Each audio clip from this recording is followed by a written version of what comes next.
Hi guys, it's me, Julia, and I'm back making videos. Oh, I'm so excited. I'm sorry that I'm in the same outfit that I was in my last video, but I'm just, I've got some time before I head out to do some filming, and I just kind of got home from work, so I thought, I'm just gonna film, because I want to be on here more often. Stupid work gets in the way of all of my fun. Okay, so I'm kind of doing a wrap-up for the end of summer, and because I'm really excited for fall, because I'm crazy pants and I love the fall. And last week of August going into the first week of September, I'm done with summer. I'm ready for fall. I've already bought my first pumpkin spice scented candle.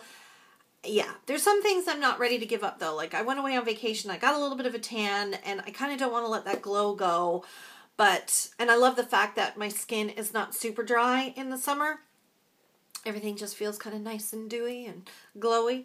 So I kind of don't want to get rid of that. But I really want to buy new boots, and I want it to be fall. So with that in mind, I'm going to wrap up with my 5 favorite things that I kind of, just love towards the end of summer. I'm calling it my summer wrap up. Thought 5 products would be easy to manage, and then hopefully I won't ramble forever in a day. All right, so let's get into it. First up, I talked about this last month. I'm talking about it again. It's the NARS Pure Radiant Tinted Moisturizer with an SPF of 30. I'm talking about this again because I originally didn't like it. I was kind of like, on the fence with it, but I really liked it in the summer just because it worked really well with my skin, because my skin wasn't super dry as it is normally. And I love the fact that it has an SPF of 30 in it, so it was great when I went on vacation.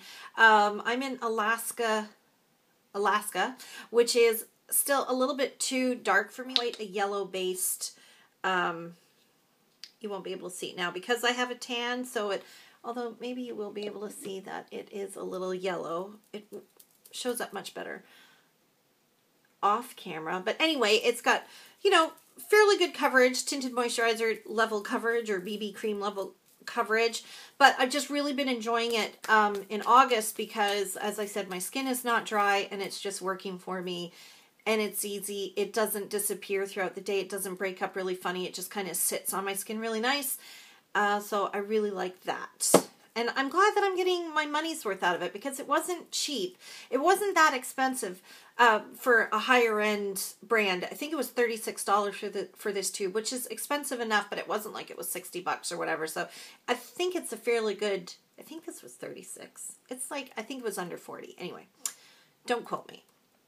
But I'm glad that I'm getting my money's worth. So, because you know me, I hate wasting money on expensive products that I don't like. So I'm glad that I'm able to use it right now. Okay, ramble. Okay, next up is something that's an oldie but a goodie.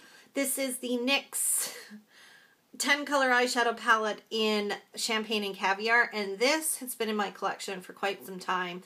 But I'm not a big stickler for, you have to throw things out every 3 months. I base it on look, texture, and smell. And if it's something like, obviously if it's something like lip glosses or things that, you're touching with your fingers and you're getting air into a lot, like so mascaras, things around your eyes, things like lip glosses, I'm very conscious of those. But powder products, especially if I don't have oily skin, so I don't have to worry about oil getting into products too much. So I don't really care if I've had like an eyeshadow palette in my collection for a couple years, as long as it is okay, it doesn't irritate me, smells all right, looks all right, I'm going to use it. So there. So that ramble over, let's just get into it. So basically I was looking for more of a neutral palette with some browns, and I just keep pulling this out because I love it. And I went for a long time not using this at all because I was into all my other palettes. But just over the last couple of weeks, I've pulled this back out again. I just like the fact that it's got a really nice range of kind of neutral shades that are kind of mid-tone. So I've had to do a little bit more crease work lately because my eyes feel really kind of puffy and they just feel more hooded than they did before. So I'm really trying to put definition back into my crease, because if I don't, my eyes can look really beady, and then you've got like these really, it looks like I got teeny little eyes and then eyebrows up here and nothing going on. So I've really been adding kind of mid-tone or cooler toned, more like semi-matte shades in there just to give a little bit of definition, whatever, and make it look like I've got something going on in my eyes. And this palette's just been perfect for it because there's lots of kind of taupey shades and brown shades, and they're more on the cool side, and there's also like a couple of dark shadows mixed in so you can deepen up the outer corner, and I just really like it. So there. You can tell I haven't made a video in a long time because I just don't know what to say anymore. Okay, next up, product number 3 is a new mascara. I believe I mentioned this in my last month's video when I went through my makeup bag because it was in that video, but I had just got it, so it was fairly new, and I've been using this for over a month, and I really like it. It's the NYX Doll Eye Mascara in waterproof, and I picked this up because I've had to go back to using waterproof mascara to avoid getting mascara in my eyes when my eyes water. But I was even finding, like all the big drugstore brands, I was finding even their waterproof versions were irritating my eyes because my eyes are so dry even though they water. It's a whole over 40 hormonal thing. But I picked up this one because it had some different ingredients in it, and like the ingredient list didn't read the same as like my CoverGirl, so I thought I would give it a try. And whatever it is, something in those other brands irritates my eyes, and obviously it's not in this brand because this does not irritate my eyes at all. So anyway, it's got kind of a funky little wand. It kind of looks like an hourglass shape, but blunt-ended. And it's a different look for me. I really like kind of really thick, fluffy lashes with lots of volume. This gives me more like wide doll eye lashes. Like it really fans my lashes out, but it doesn't give a ton of volume. But it does give nice length, nice definition, and that kind of like fanned out, as I said, doll eye look, which I'm actually really liking because it kind of elongates my eyes a little, which I'm always trying to do. So I really like it. It is a little clumpy, and if you're not careful with it, it can get really clumpy, but apparently that's the look right now, so maybe that's not an issue.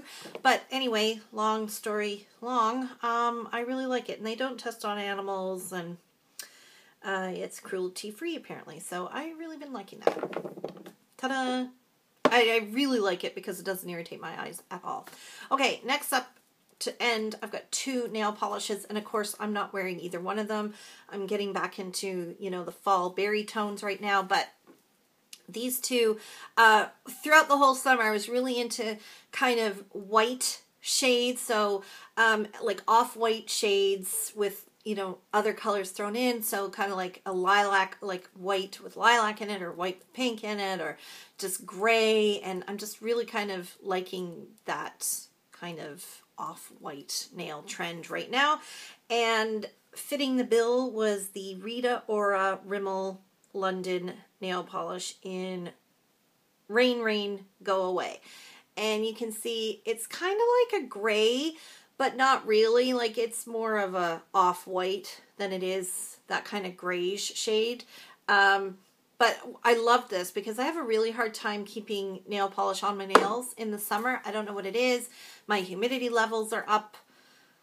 Whatever. Nail polish peels off my nails within a day. So this was a winner because I actually reapplied it several times throughout the month, like between mid-July till the end of August, because it just stayed on my fingers for days and days and days, and I liked the color was so neutral.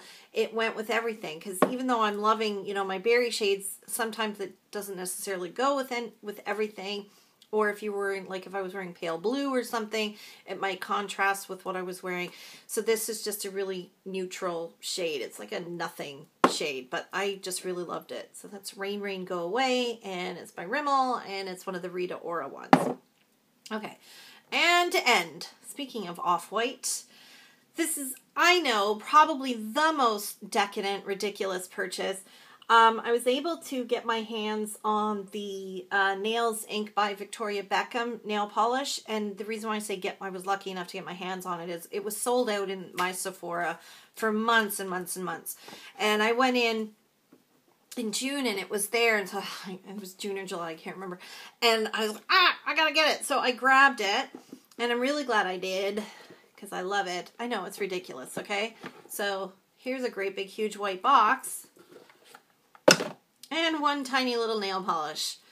And yeah, it's expensive. It was $28, which, if you know me, you know, like I don't spend $28 on nail polish.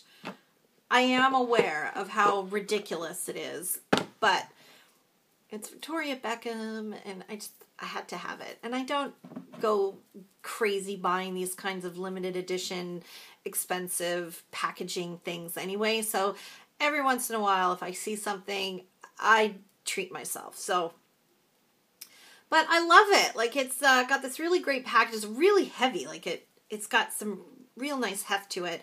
It's like a matte black, heavy, almost metal feeling package. Really, really heavy. It's the Nails Inc. formula, which is pretty good. It's, you know, the lid comes off and it's got just a normal little round lid. And the color is like an off-white again with pink undertone. And it's called Bamboo. I think it's Bamboo White. Bamboo White. So you can see the color in there. And to be honest with you, it's a great nail polish. Again, it went on. It stayed on my hands for a few days without chipping or peeling, which is really important to me. And the best part was, I have a really hard time with white nail polish a lot because I find no matter whose formula it is, they go on streaky, they go on patchy, they end up looking weird. Like white nail polish clings to my cuticles in a weird way and makes my fingers look really messy for the most part. So I stay away from kind of like white shades or really pale shades like that. But this goes on really smoothly. It's opaque in 2 coats. It doesn't get too messy around my cuticles. And it doesn't look patchy or streaky. And it's really nice finish to it. And it's basically what you would expect from Posh Spice. So there you go. And I'm sorry if you can hear clunking underneath my camera. I apologize for that. But that's it. That's all I got. So those are my 5 kind of makeup and beauty related favorites for the end of summer. I'm very excited because I just placed an order with Sephora for 5 new products for fall. So I'm looking forward to shooting that video as soon as my things come in. And that's really all I got. Go check out my 5 non-makeup favorites for the end of summer. I know, so many people are probably boo-hooing because it's the end of summer. Not me. I love it. Yeah. Okay, so there we go. Hopefully you'll see me fairly soon because I got some more video ideas and I'm really trying to be a much better YouTube contributor. And again, as I did in my last video, I want to thank you guys for sticking with me and for not deleting me from your subscription box and still enjoying what I put on here and just bearing with me while I kind of work my stuff out and start giving you more. Okay, thanks guys. Weird mood. I've got some stuff to do, so I'm out of here and we'll see you soon. Bye!